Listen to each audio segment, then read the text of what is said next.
fortunate to have a great resource for us for Byzantine chant in the area.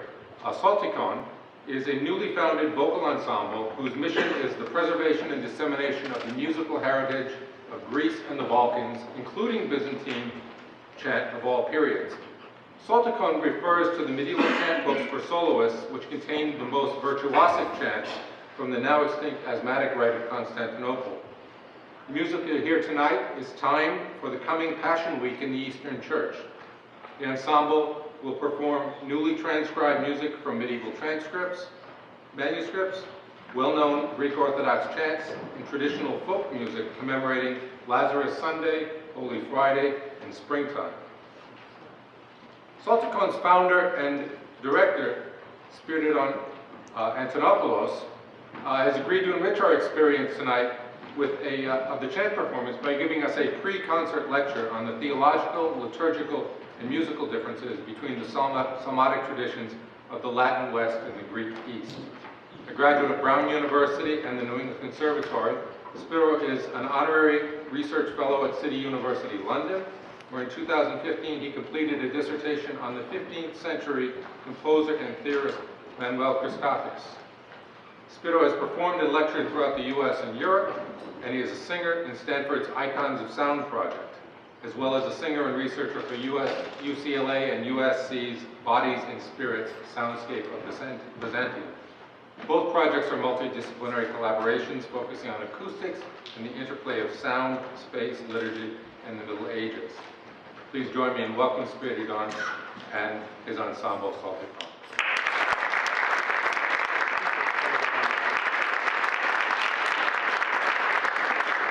Thanks a lot. I'm really thrilled to see so many people here for the pre-concert lecture. I had, as Tom just stated, a lecture prepared to talk about some aspects of Latin and Greek plain chant, but given the broad audience, I thought it would be a good idea to start by talking about Byzantine chant a little bit more generally, to give people an introduction. And I'm also going to stop a few times, and feel free to ask questions. We don't have to wait until the end of the pre-concert lecture for that. So I'll try to find a few moments during the talk to break it up, and feel free to ask anything. So first, I'd like to thank Thomas Landy, the McFarland Center for Religion, Ethics, and Culture, and Professor Dan DeScenzo, and the music department at Holy Cross for their kind invitation to the Psaltikon Ensemble and myself to perform for you tonight. As you just heard, we will sing a program of Byzantine chant for the season, being celebrated now in the Eastern Orthodox Church, which is Holy Week. And in this pre-concert lecture, before I get into the a specific case study that focuses on the island of Crete, which was occupied by the Venetians for almost 500 years, I thought it would be useful to provide a very brief overview of the music that you will hear later tonight. So Byzantine chant is a term of scholarly convenience that we use when we talk about the chant of the Eastern Roman Empire. But it's a little bit complex to talk about that. It's a little bit oversimplistic to talk about it that way, because Byzantine chant is both a philological tradition, which means that it's a tradition of manuscripts, notated manuscripts that date back to the 9th century, which is around the same time that chant manuscripts of Latin psalmody start appearing in areas outside of Rome and in Gaul. And it's also an ethnomusicological tradition. So it's a living tradition that has had practitioners in the church singing for over the centuries. So, and to quote Alexander Lingus, who's a musicologist on the Byzantine chant side, unlike some forms of Gregorian chant or Ambrosian chant, which mostly died out as oral traditions and underwent modern restorations in the 19th and 20th centuries based on medieval manuscripts, Byzantine chant is a historical phenomenon traversable through 1,000 years of notated documents and a living tradition relying heavily on oral transmission. So some scholars have pointed out that practitioners of Gregorian chant would benefit greatly from the study of contemporary chant traditions, both in the East, but also outside of the Middle East, outside of the Balkans, outside of Europe. But for those that study Byzantine chant, studying oral traditions is an indispensable component of learning about medieval Byzantine chant.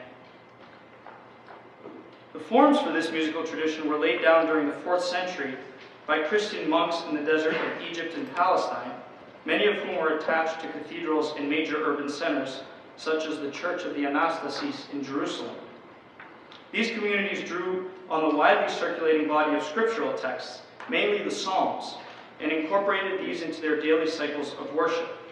This musical tradition is historically referred to in the East as psalmodia, so the singing of psalms. This is what we call, or in the Greek tradition, we also call it Psaltikon. This is what we mean when we say Byzantine chant. These psalmodic models were eventually transmitted into the great urban centers of late antiquity, such as Jerusalem, Antioch, and Constantinople. And over time, the repertory of primarily scriptural material was enriched with tens of thousands of hymns referred to as tropari, a generic term for any non-scriptural poetry. So a lot of what you'll hear today in the concert is there will be texts that will relate to Holy Week or to Lazarus Saturday, but then you'll hear verses of the Psalms, which you'll read in the programs, and the texts are actually interpolated to the verses of the Psalms. And really, what that is a reflection of is the fact that the earliest forms of liturgy in the East were largely based on just the Psalms. And over time, hymnographers, composers, monastics began adding to these scriptural texts, the Psalms. They started adding commentaries on the scriptures. So commentary on the life of Lazarus, or a commentary on the scriptural account of the resurrection. And over time, this grew to, in the Orthodox East, we have about 60,000 texts throughout the liturgical year that are contained in 15 books.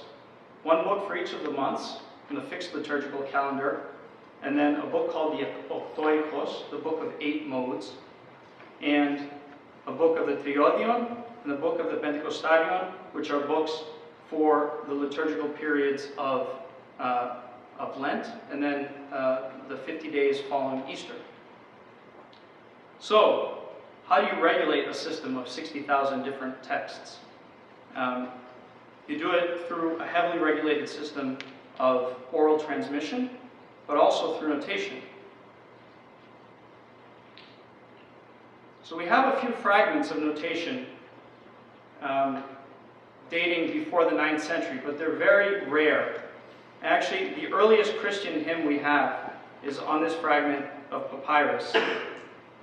But it doesn't represent a form of notation that survived in any meaningful way, either in the East or the West. The earliest form of notation in the East is what we call ekphonetic notation. And here you can see a few of these signs. And what these signs were meant to do was to regulate the singing of the epistles, of the apostles, of the gospels, and of the prophecies. These signs did not indicate specific melodic movement, but they indicated gestural phrases at the beginning or at the end of phrases. So this notation dates back to the 8th century, and then it actually died out around the 14th century. We don't see manuscripts with ekphonetic notation after that, although the tradition of psalm singing, of reciting the scriptures in this way in the Orthodox East persists. The earliest form of notation, melodic notation that we have, is what's called Paleo-Byzantine notation.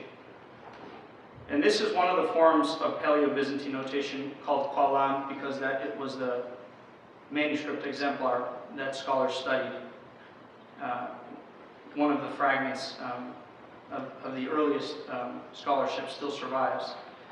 This notation is actually what's called adiastematic, which means the neumes that you see there indicate melodic movement, but not specific intervals. Much like in the earliest pneumatic notation families of the West, you can decipher movement, but not specifically transcribe the melodies. Fortunately, in the Orthodox East. This later developed, and the next slide you'll see is from the 17th century. But this developed into a notation that was diastematic, meaning all the neumes describe specific intervals. And this notation could be transcribed into what we call staff notation today. And because there's such a strong continuity between hymns that were in the old Paleo-Byzantine notation to the diastematic notation, we're able to actually transcribe the oldest melodies.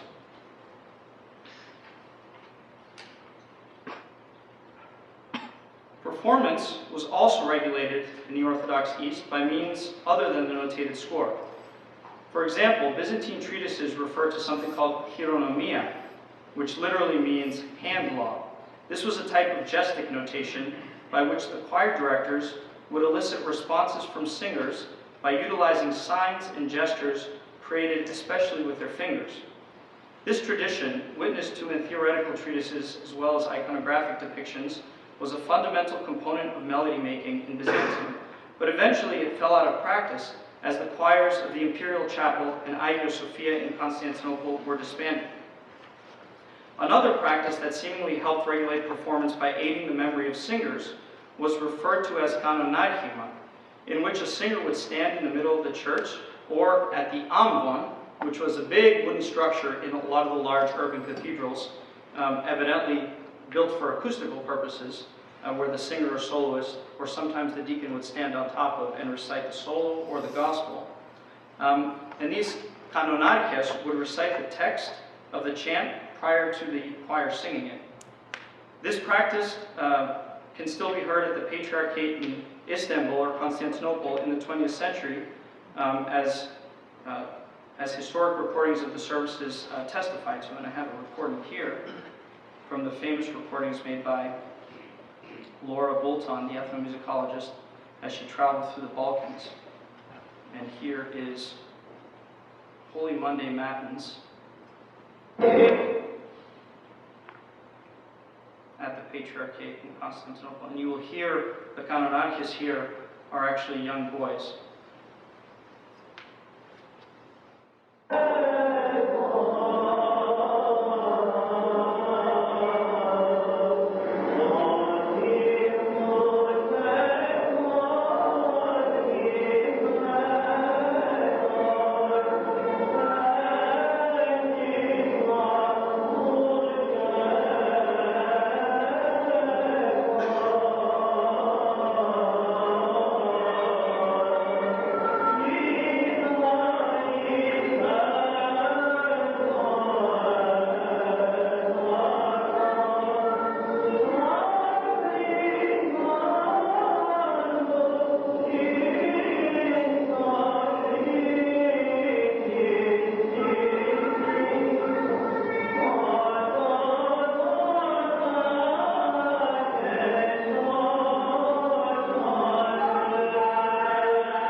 That's the boy singing at the octave, the text that the cantor is about to sing. And in some churches in Greece, this is still practiced occasionally. But this was one of the ways that singing was regulated in the Byzantine East. The scholar Christian Trilsgaard describes the function of notated manuscripts of Byzantine chant as, and this is for some of the students here who are studying with Daniel, as neither primarily descriptive, denoting a pre-existent performance, nor prescriptive, as if the notation was used to direct the actual performance. But rather, he calls them paradigmatic, meaning they provided a framework and examples for performance, all within the acceptable bounds of conventions of the time. That manuscripts were manuals for reference and teaching is further supported by the fact that no two notated chant books are the same. The books themselves were very small and seemingly impractical for use in performance. Not all of them, but the vast majority of Byzantine chant manuscripts are very thick, bulky, and small. And so they were probably consulted outside of the services. With a few exceptions, there are some manuscripts that were much larger. And in addition, several dozen folios at the front of many of these manuscripts often contained didactic material that had no place in church, but lessons of intonations, diagrams of the modes, or theoretical treatises. However, around the 14th century, we see something different in the Byzantine chant manuscripts. The late 13th and 14th centuries witnessed the development of a highly personalized style of florid chant, generally referred to as galophonia, which means beautiful sound. This movement, which the musicologist Edward Williams famously termed a Byzantine ars nova, was brought to its fruition by the imperial court musician, who became a monk eventually at Megisti Lavra on Mount Athos, John Cucuzelis. Broadly speaking, this style was characterized by melodic elaboration, consisting in the embellishment of traditional melodies or composition of new ones in the specific calophonic style. Even though we are talking about this movement as something wildly new, it is important to note that the tradition of melismatic singing dates as far back as notation exists. Nevertheless, the calophonic style was distinctly new in its own right. And there are a few ways we can characterize it, but I think it would be better to play you an example. And in this example, you'll hear a very melismatic phrases connected to one another that actually devolve at one point, if I point the song to the right place, into nonsense syllables. So what you hear a lot of, and starting in the 14th century, you get compositions called kratimata. Kratimata are not comprised of text, but they're comprised of just syllables. And they became a component of the Byzantine chant tradition that today are much beloved by singers and by audiences of Byzantine chant. But they first appear around the 14th century. And so let's take a listen to one 15th century chant. And we'll go towards the middle of the chant because the calophonic chants were very long.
So this is obviously very meditative chant, but it's not just improvised. It's not, it might sound to an unfamiliar ear like it's just a riff and someone's kind of just improvising, but these are actually very structured compositions, and the compositions in the manuscripts are in many cases named. They're named after instruments, trumpet, or giant wood block to imitate the simandron, the wood block that regulated life on the monasteries of Mount Athos. It's named after, it's given ethnic names, Bulgarian kratima, Persian. To this day, musicologists haven't really been able to say, oh yeah, this is the so-called Bulgarian style or the Persian style. It could have been just musicians' perceptions of these things or creative names. But they were compositions that were self-enclosed, had a beginning, had an end. The composers signed their names in the manuscripts, which is also a very different aspect of composition at this point in time in the Greek East. And so these became like compositions more in the sense that we think of compositions today. And these were called the kratimata, and they were one of the high points of the Caliphonic movement that I just spoke about a little bit before. And just to close out, speaking about notation and the heritage of the Middle Byzantine notation,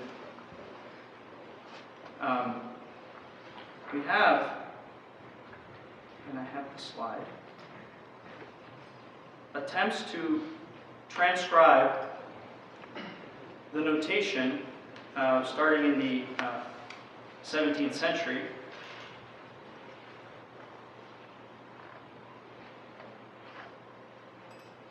And we actually have some very interesting attempted reforms that basically all failed. They were all rejected by the cantors, they were all rejected by the church authorities, until the reforms of Chrysanthos. Chrysanthos was a bishop, and he collaborated with two other musicians in Constantinople at the beginning of the 19th century. And what they did was they basically took the notation from the medieval system, which was, as I said, diastematic, so it transmitted specific intervallic information, but it did not have information dividing the notes into very specific beats. And that was the major reform of Chrysanthos. So this could very explicitly, without doubt, without ambiguity, be transcribed into staff notation. Of course, there's aspects of the score in any form of music that are separate from the performance, and not everything can be captured in the score. But this got Byzantine chant much closer to Western music notation, and really it was part of a general program of Chrysanthos. Was very Western looking, and in many ways he was trying to model this system in a way that it could be easier to learn as he was looking at Western pedagogical methods of the time. So that's how we get from the 8th century, when we have ekphonetic notation that describes just gestures and stereotypical phrases, to Paleo-Byzantine notation around the 9th to the 11th century, to what we call the Middle Byzantine notation, which is used for 8 or 9 centuries, until the notation that we're going to be reading from tonight, which is this Chrysanthine, or the New Method notation. And before I move on, does anybody have any questions about notation or the manuscript tradition of Byzantine chant, or any of the brief sound files that you heard?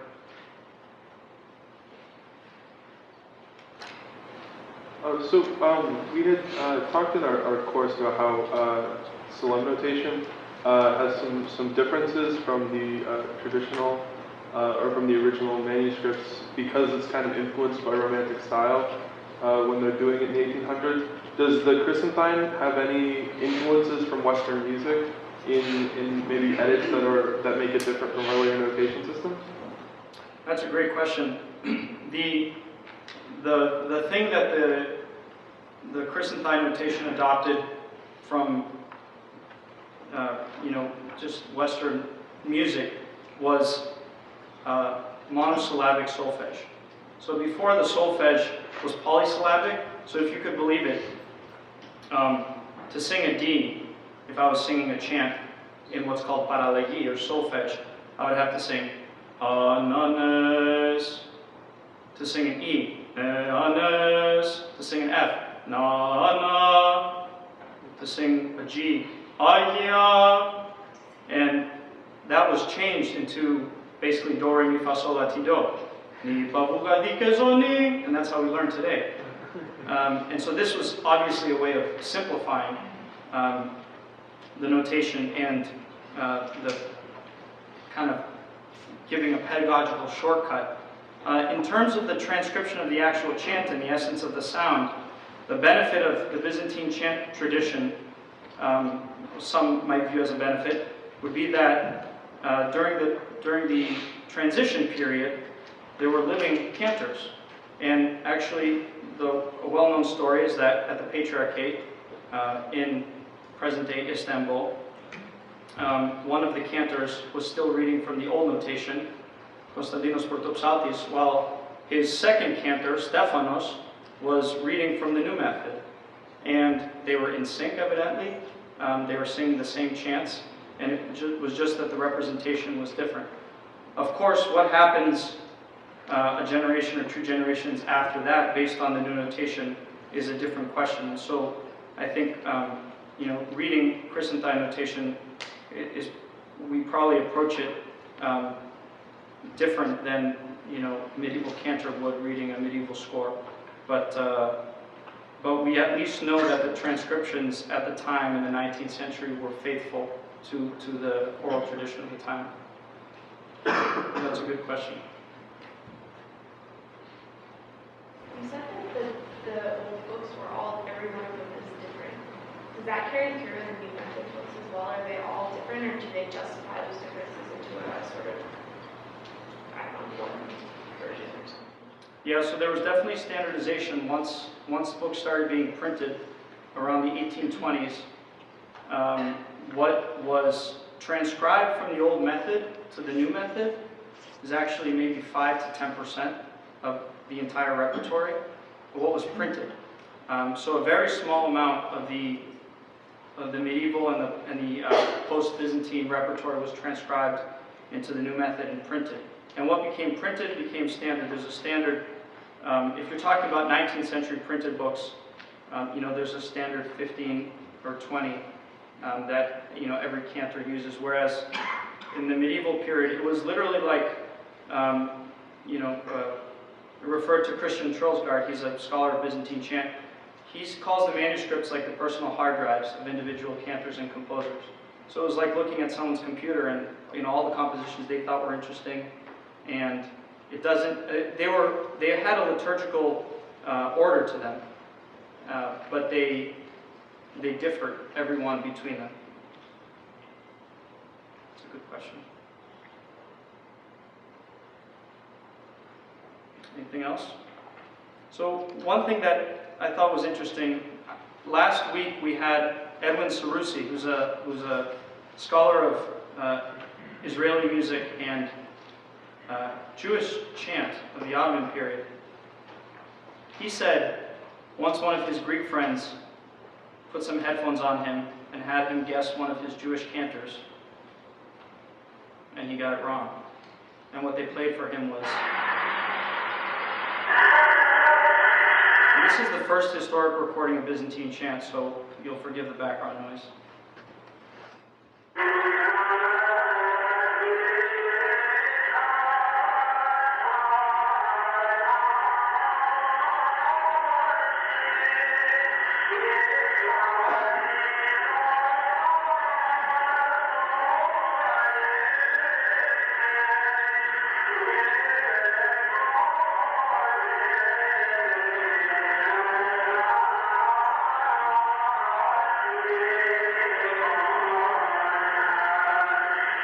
So so this was the first, this is Yakos Nafpliotis, who was the first cantor at the Patriarchate around the turn of the century.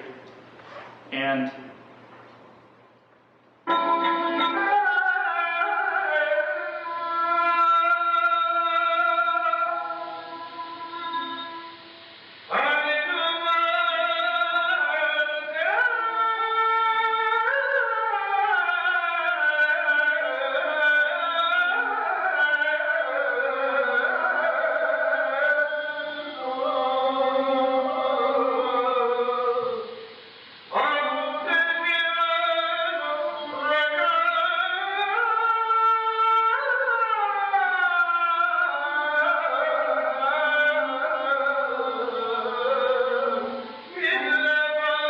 so the point of this is to show that there was a style of vocal production in the Ottoman period of the late 19th and early 20th century that was shared across many of the traditions.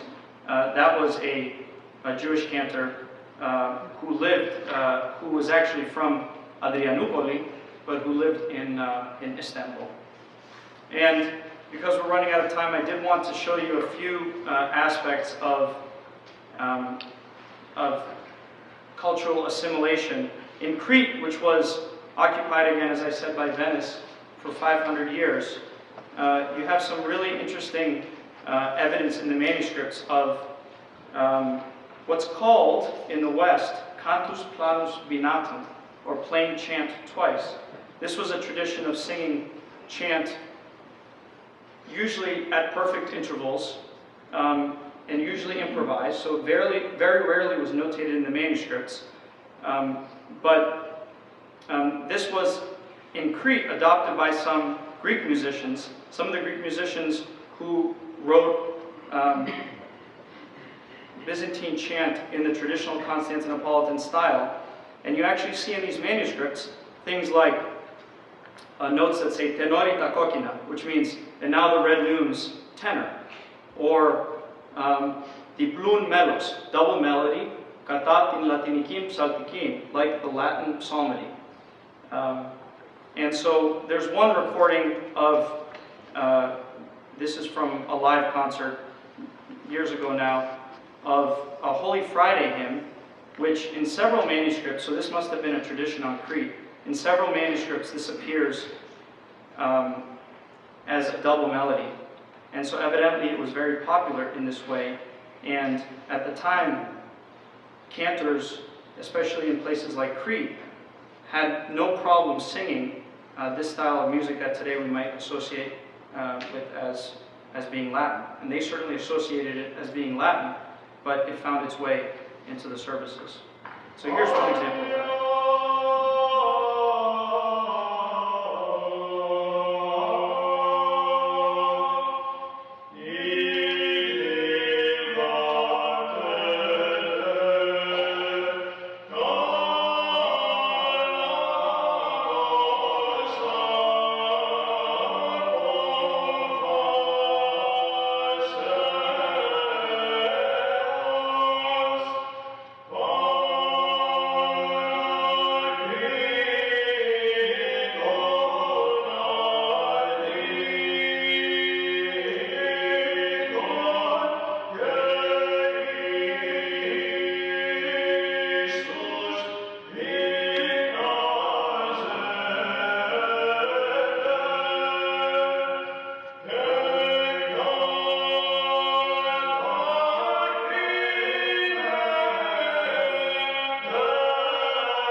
Example of this is actually a very rare example, but it's the entire anaphora, so the prayers of the oblation, written in 4 parts in neumes on top of one another. And they're from a Cretan manuscript in the 16th century. And actually, they represent still orally the music that you might hear, which is dying out today on many of the islands on the western side of Greece, such as Zakynthos and Kerkyra. And some of the older folks from those islands still call this music Cretan music. This is their Cretan music. And so it seems this music is entirely absent from Crete today, this type of improvised polyphony. But here's an example from a rare notated source of this style of polyphony, which still survives on some of the Greek islands today.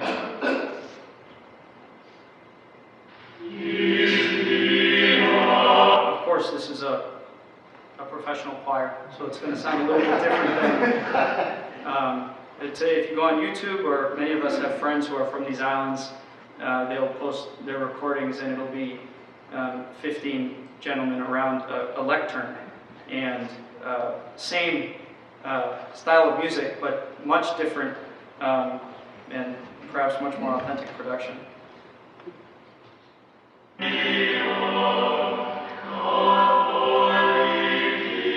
This is the end of the symbol of faith, the creed, which only in Cretan manuscripts was notated.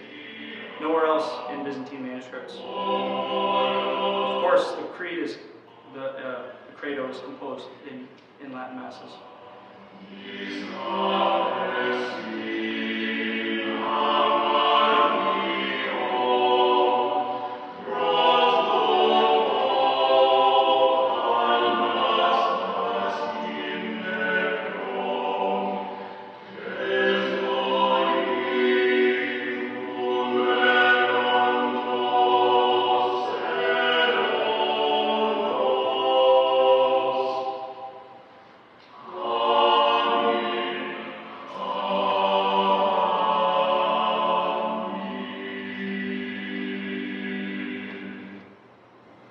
Because we have to sing a concert, I have to stop. But I think we have maybe time for another question or two.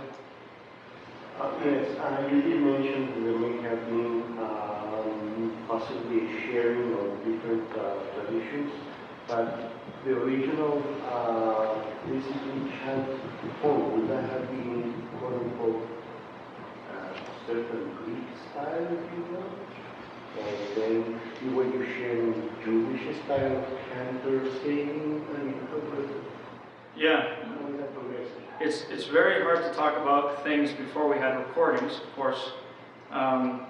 So if we're talking about the early Christian period, very, very difficult to say what the vocal style was like. And very difficult to say what the music was like because we don't have notation until the 9th century.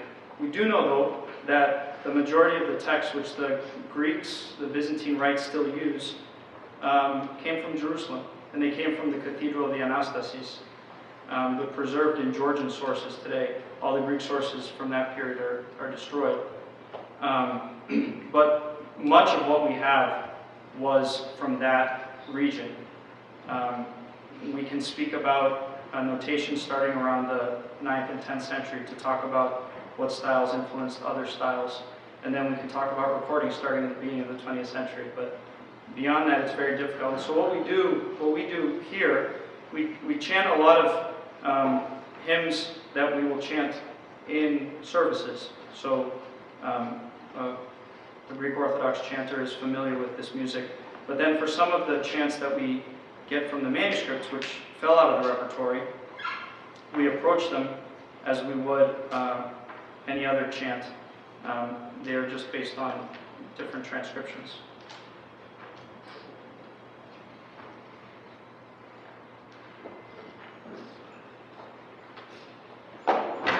So the like in Gregorian chant we have this attempt to make everybody be singing the same types of chant.